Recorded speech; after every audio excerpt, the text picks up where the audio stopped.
အားလုံးပဲမင်္ဂလာပါခင်ဗျာယနေ့ဖက်တင်ဆက်ပေးမှာကတော့အမတ်ကြီးဦးပေါ်ဦး၏ရှောက်ထုံးများထဲမှာရေစရာကောင်းသောရှောက်ထုံးများကိုကောင်းလို့တင်ဆက်ပေးလိုက်ပါရခင်ဗျာကျွန်တော်ရဲ့ channel လေးကို subscribe မလုပ်ရသေးရင်လည်းနှိပ်ခဲ့ပေးပါအောင်နော်ပေါ်ဦးလေးလူတွေကလူတခါမှဘိုးတော်ဖျားနဲ့မိဘကောင်ကြီးတို့ဟာအေယာဝတီမြစ်ကမ်းမှာတည်ရှိတဲ့ရွှေကျက်ရဲ့ရွှေကျက်ကြဖျားကိုတွားပြီးဖူးညော်ကြတယ်ဖျားဖူးပြီးမှတော့ဘိုးတော်ဖျားကဥပေါ်ဦးကိုကြည်စဲလိုတဲ့အတွက်အေယာဝတီမြစ်ကြီးကိုလက်ညှိုးထိုးပြရင်ဟဲ့ဘုံဒီမြစ်ကြီးကိုဟိုဘက်ကမ်းရအောင်ဖြတ်ကူနိုင်ပါမလားမှန်လားပါဒီမြစ်ထဲကျဲတာကိုတော့ကူးနိုင်ပါတယ်ဖေဟာ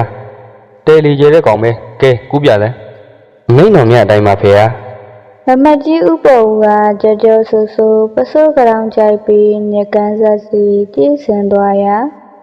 ဘရင်မိဖုရားနဲ့မူးမတ်အပေါင်းတို့ဟာဒီလောက်ကျဲတဲ့ညစ်ကြီးကိုချက်ကူနိုင်မှာမလားလို့စိုးရင်တကြီးကြည်နေကြတယ်ဥပေါ်ဦးကတော့ရေထဲမစင်သေးပဲကန်းဆက်မှာဟိုကြီးတီကြီးလုံနေတယ်မပေါ်ဘူးရေမကူးသေးပဲဘာလို့နေပါလဲ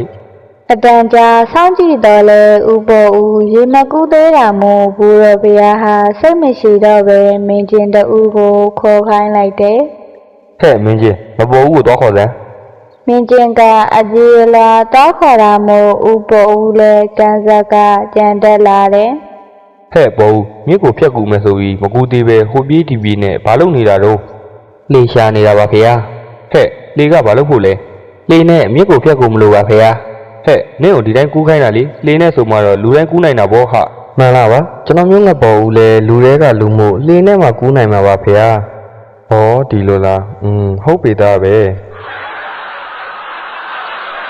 ဖရင်မိဖုရားနဲ့မူးမတ်ပေါင်းတို့ဟာတတော်တော်နဲ့ရီမုံမဆုံးထကြတော့တယ်